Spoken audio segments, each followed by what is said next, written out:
the Jeff Meacham Network's Multiverse of Media.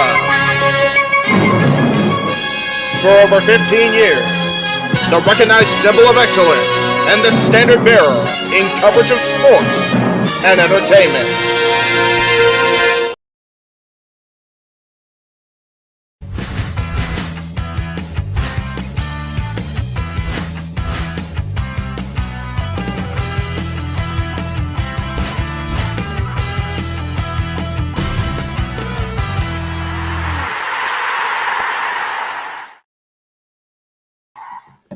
What is going on, everybody? Welcome to what the hell's the?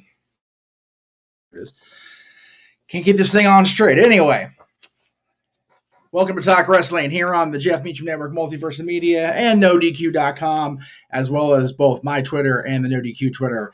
We thank you all for being here, and I want to throw that up there for Big G first of all because that playing of remembrance was for his grandfather who passed away this last weekend.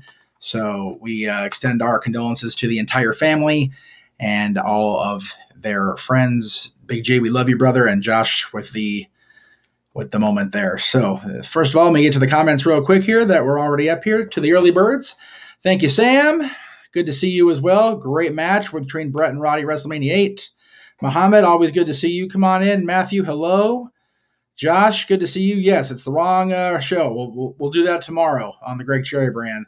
And Joey, King's kind of boffed that trade. I don't know what we got out of that, but I'm sure we will find out in time. Hello, Ryan. Hello, Jonathan.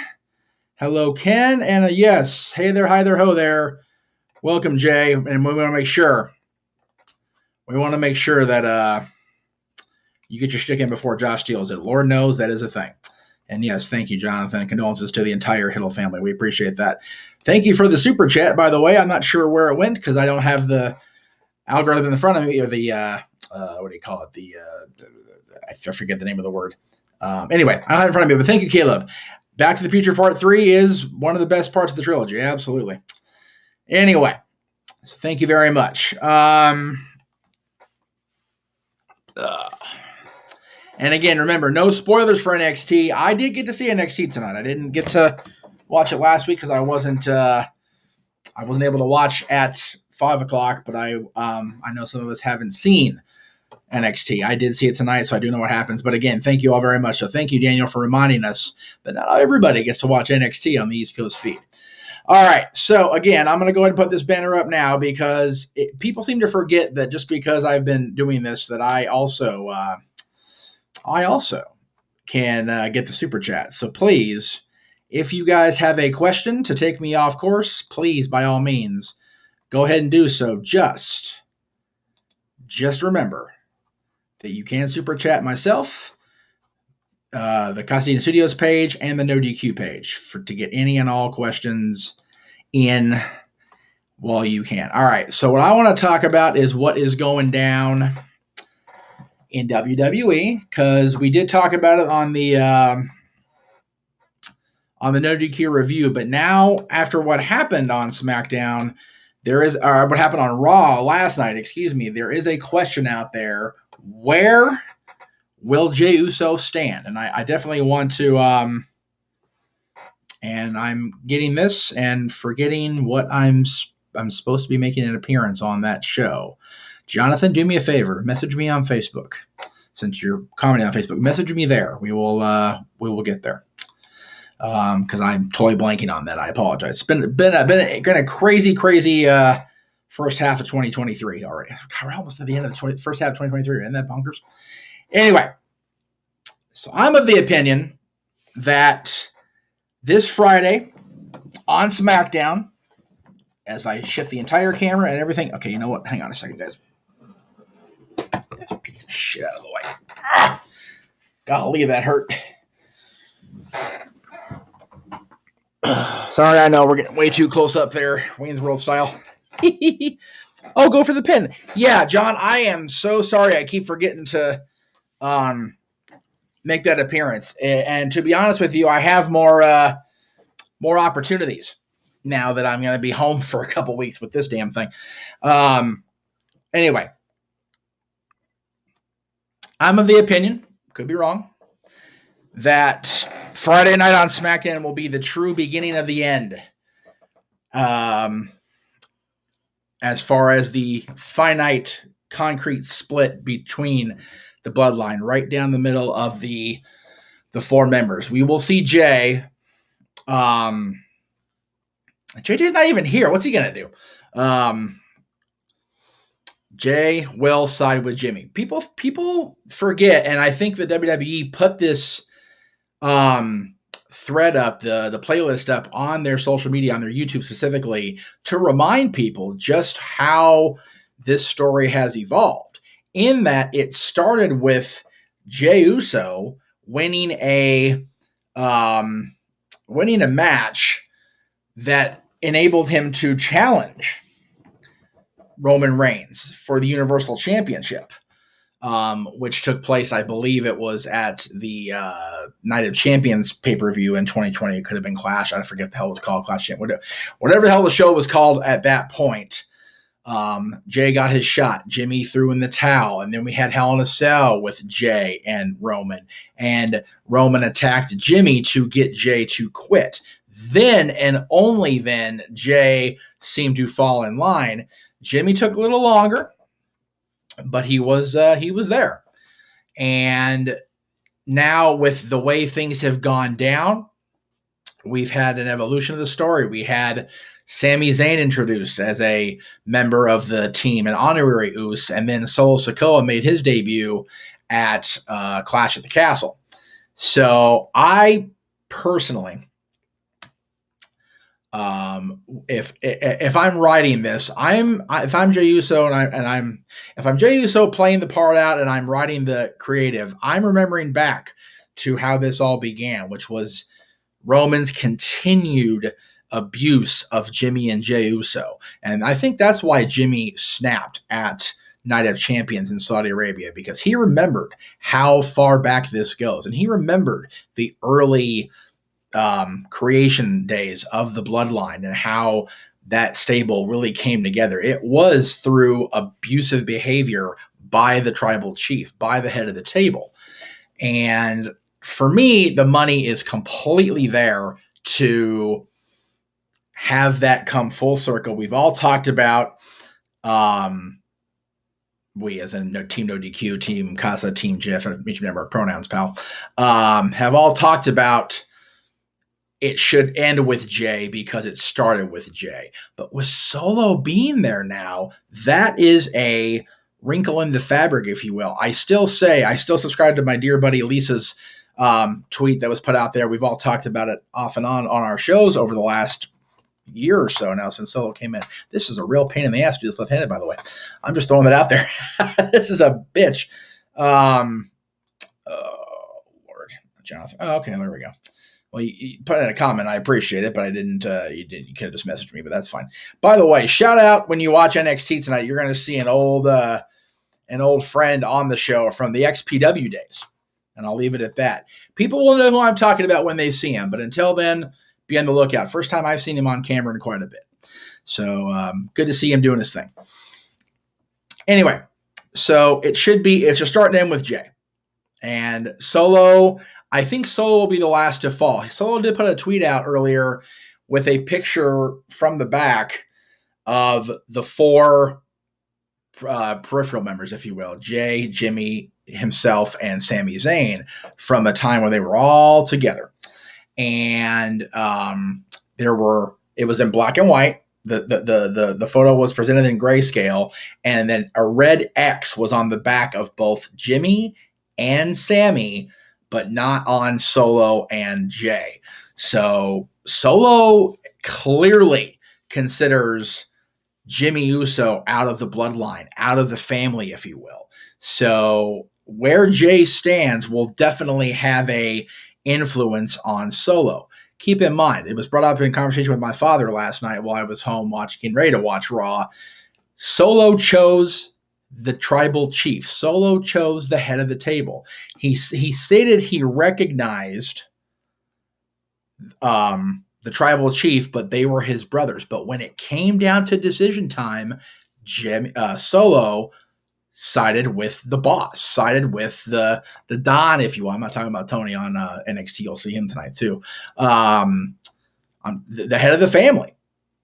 So that is why I think we're going to see Jay split off with Jimmy definitively, the Usos back together, and Roman and Soul on the other side. And JJ makes a great point that I'm going to bring up because, because it's valid.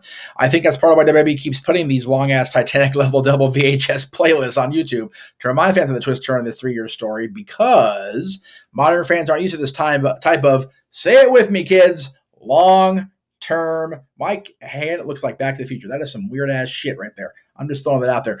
Long-term storytelling. I hate it when the green screen does that. It drives me crazy. But anyway, I digress. Anyway. So that's where I think we're going with the bloodline and WWE. On the Raw side of things, we saw Seth successfully defend his championship yesterday against Damian Priest. I love that it looks like we're going for Seth Rollins versus Finn Balor, perhaps at Money in the Bank, perhaps at SummerSlam, but they're bringing it full circle, because if you recall, the last time they established a new world championship within WWE, or a top title, because you can't, world is, whatever, the Universal Championship match finals was between Seth Rollins and Finn Balor. So we get that ran back at SummerSlam, or even as early as Money in the Bank. It's Balor's opportunity to capture something that he had in his grasp, he had obtained, and he had to vacate it the next day due to the injury sustained in the process of capturing that title. So do you take the title off Seth this early? Do you give it to Balor and let him have his run? What exactly do you do with this story between Finn Balor and Seth Rollins? I look forward to it. I can't wait to see how things go down. And I am very much anticipating everything that happens on Raw and SmackDown. And honestly, after watching NXT tonight, I'm definitely looking forward to that as well. So hopefully everybody can tune in NXT tonight, because I am. I enjoyed it, and I'm going to be watching. I'm also going to be watching Dynamite tomorrow, as well as Aaron Riff's recap, which will air on Wednesday nights at 10:05 Eastern, 7:05 Pacific, exclusively on NoDQ.com. Not like this where we get everybody at once, but just the NoDQ folks get this recap. But I do want to talk about this card, because you've got the BCC against Chaos. Chaos, of course, representing New Japan Pro Wrestling, as far as I know. Rocky Romero leading the way for the Best Friends. You've got a tornado tag match between Jack Perry and Hook and Preston Vance and Jalisco. Ricky Starks versus Jay White, with both Hook and, with Juice and FTR banned from ringside. We're going to hear from MJF. We're going to have Orange Cassidy once again defending the championship, the international title against Swerve Strickland, and we're going to hear from Tony Khan about what exactly the first main event will be on the debut of Collision. So, yes, another big announcement from Tony Khan. Interesting to see how I admit it. I have allowed Orange Cassidy to grow on me, perhaps like a fungus, but I do enjoy Orange Cassidy's shtick, and because at the end of the day, we're getting the championship defended every show, and they've turned out to be decent matches for me personally. So I enjoy seeing them. I enjoy watching Cassidy come out. I look forward to seeing Chaos on screen. I'm a longtime fan of Rocky Romero. Doesn't remember us at Team No DQ at this point due to his travels around the world. Always been a fan. And I love me some BCC, as we know. And that Blackpool Combat Club, before anybody gets all crazy on the abbreviations in another part of the world, Lord. But always look forward to seeing, the guys that Regal kind of brought together. Very, very cool. And, MJF's going to talk for the first time on TV since Double or Nothing. Definitely looking forward to hearing what the champ has to say. And, it looks like a solid card. And the big thing is, what actually is going to be the first main event delivered for Collision? I still hold true to the fact that CM Punk needs to wrestle on that first show. He doesn't need to come out and cut a promo. He doesn't need to come out and, say where he stands, because I don't think anybody really has any doubt about where CM Punk's head is at this point. He's back with the company. He has no desire, at least on the surface from what we see in reports, to work with the Elite, which is why he's not. So put him in a match.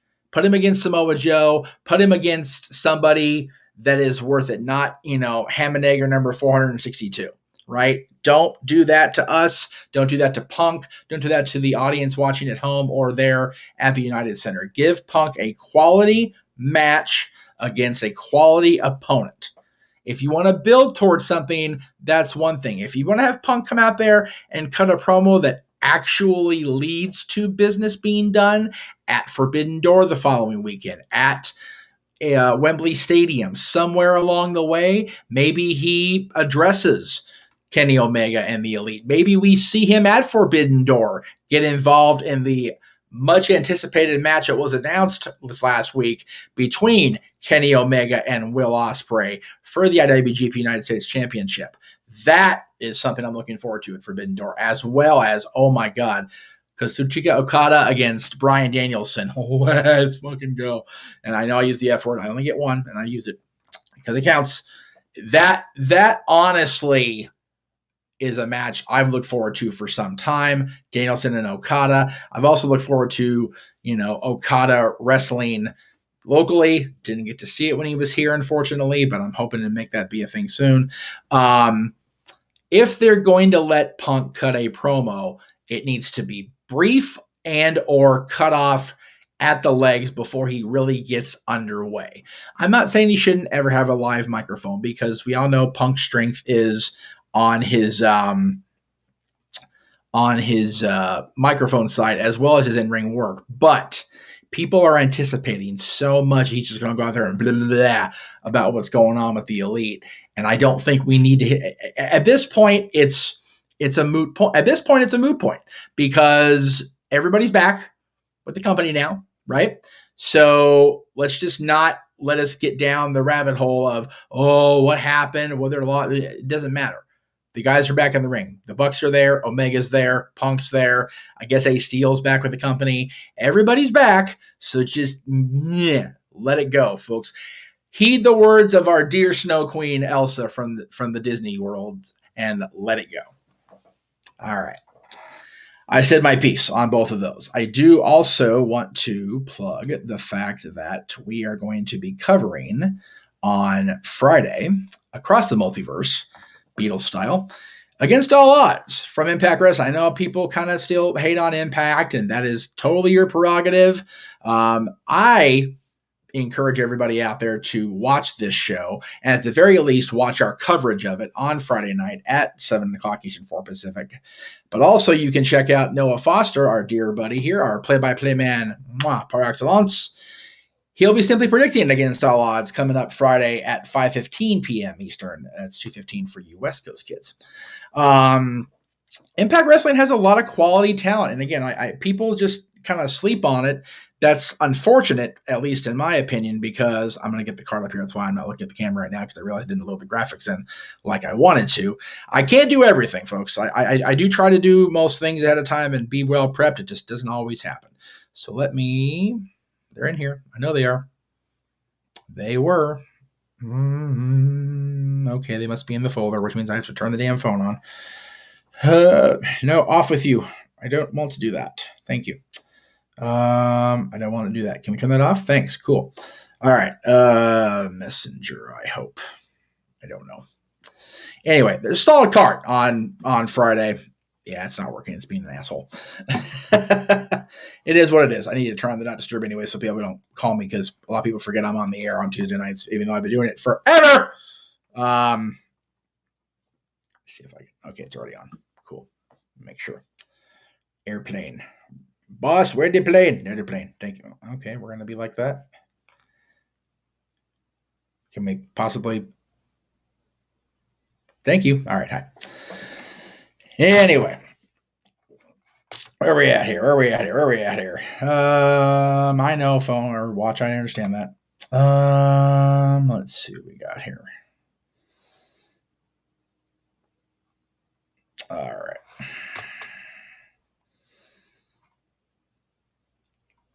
Anyway. All right. So I think that's it for now as far as what I wanted to make sure I talked about. And again, Caleb, thank you earlier for the super chat and following instructions. Much appreciated. I do love Back to the Future. The whole trilogy. Part 3, I think it's hard for me to say a weakest part of that trilogy. It is my favorite trilogy. Yes, more than Star Wars, folks. Yes, more than the Lord of the Rings, certainly, or the Hobbits, or whatever you want to call it. But I honestly just really enjoy Back to the Future so much, and I truly appreciate the fact that there are more people out there that love Back to the Future besides me. I'm going to briefly address the elephant in the room here because I am wearing a sling again. I did wear it yesterday on the episode of Dads that was on live before Raw. Basically, what happened, again, for people that missed it, was I was in a car accident on May 4th, ironically, and now we're talking about trilogies. The car I was riding in, the driver's, her car, we hit a wet spot in the road and just hydroplaned right into a tree. And a pole, unfortunately, we kind of pull in the tree, was what it was. Her car was technically totaled out. I guess she had a new car, which is awesome. And in the accident, I got kind of thrown into her passenger side door. Didn't think anything of it. And the doctor at the hospital out by where she is said, there's some contusions. If it feels any worse, just, go follow up with your PCP, primary care physician, kids, not the drug PCP. But it just kind of, it felt like it was getting better, and then it wasn't. And I went to another doctor, and I finally talked to my primary doctor this week. So I am out of commission. The reason I'm wearing the sling is not to baby it, because you don't ever want to baby it. The reason I have the sling on when I'm doing the streams is because I'm not supposed to get too animated and keep my shoulder doing, more than this. So it's to remind myself not to get too, uppity, I guess is the good term. So that's why I'm wearing the sling when I'm doing the stream, so I don't get into full, good old JM mode. And it sucks because it kind of keeps my talking ability down, if you will. But because I talk very expressively, I talk with my hands a lot, very very performance driven in that show, in that respect. Excuse me, in that vein. So that's why I'm wearing the sling. I am going to be okay. I do have what they call a TENS unit machine. Gives me a little jolts of muscle stimulation through here and basically down into my arm and up on my neck, especially, is where it's really stung. I thought it was just a pinched nerve or something. That's why I didn't worry about it, but it's all through my arm. But this is the reason why I'm wearing the sling. So sorry if you don't get full blown good old JM here for a couple weeks. Recovery wise, I have a work note excuse through the 20th because my physical in-person appointment is on the 19th. So that's where I stand on that. And the doctor very graciously gave me that note for the 20th. That way I can fax it into work, listen to me, so old school, email the document into work, and I can not have to worry about losing my damn job. It's just is what it is. So won't need a cast or anything because it's not broken. It's just majorly bruised, and I bruise like a peach. I'm a wuss. So I have to just maintain the non-animated things, despite Aaron and Virtue's attempts on Sunday during the No DQ review to get me to do the RVD thing and do the punk pose. And by the way, doing the punk pose was a bitch. I should have never done that Sunday. Definitely not gonna do it now. But they did prescribe me a relaxer and a something else. Oh, Motrin, just to keep the pain down, only as needed. So it is what it is. But I appreciate everybody's concern. I appreciate everybody that's reached out and messaged me, and the phone calls I've received. Like I said, it's not a life-altering injury like my traumatic brain injury I had all those years ago before I even met the majority of you on here.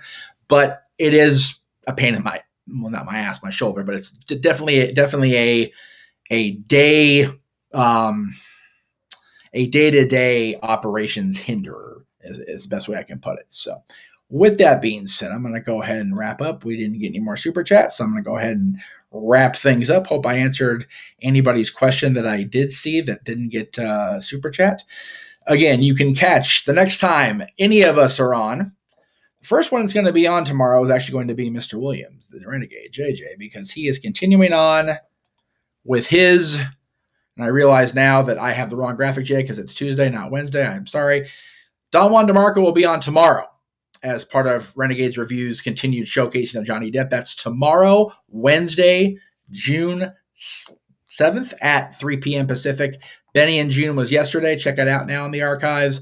Nick of Time on Friday, and not in a Johnny Depp vein, but his new release Saturday will be still the story of Michael J. Fox's battle against Parkinson's since being diagnosed all the way back in 1990, ironically during the release of Back to the Future Part 3, which we talked about earlier.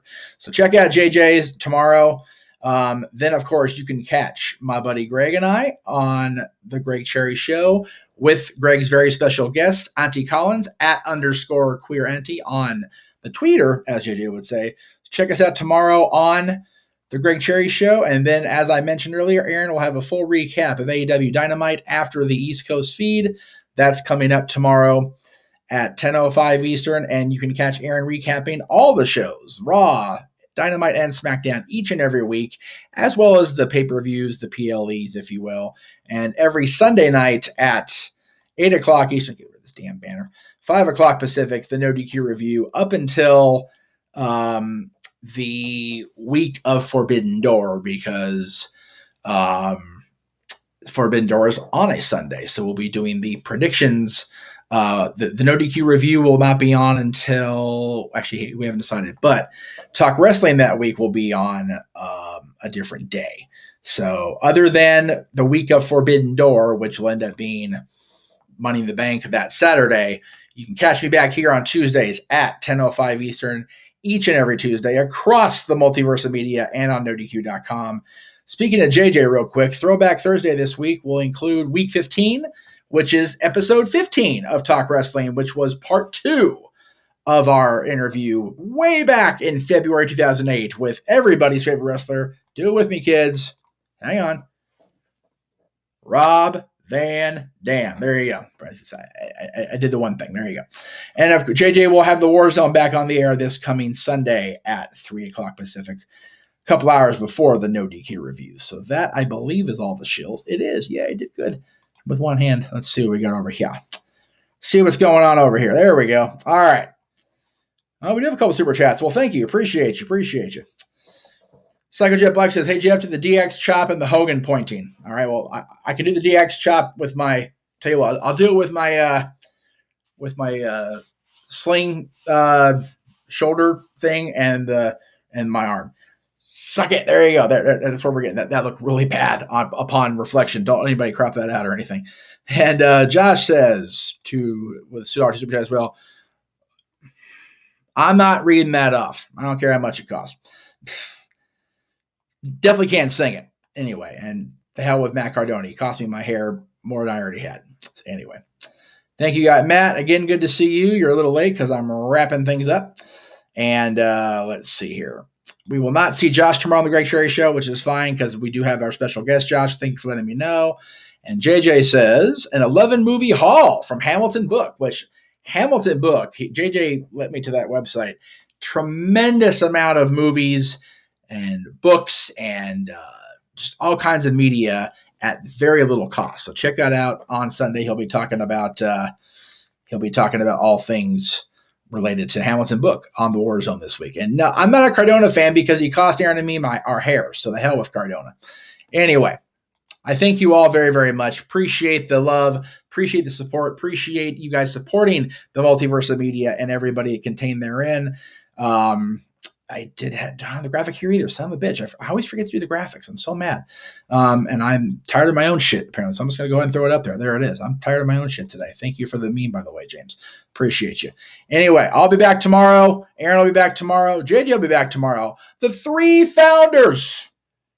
And Greg Cherry will also be here tomorrow. So it's a busy, busy day. So tune on in. We will see you guys then. Until then, my name is Jeff Meacham, but you already knew that. And as Albert Aurelio used to say. So check us out tomorrow and all throughout the week on the Multiverse. Till then, this has been Talk Wrestling. Have a good night.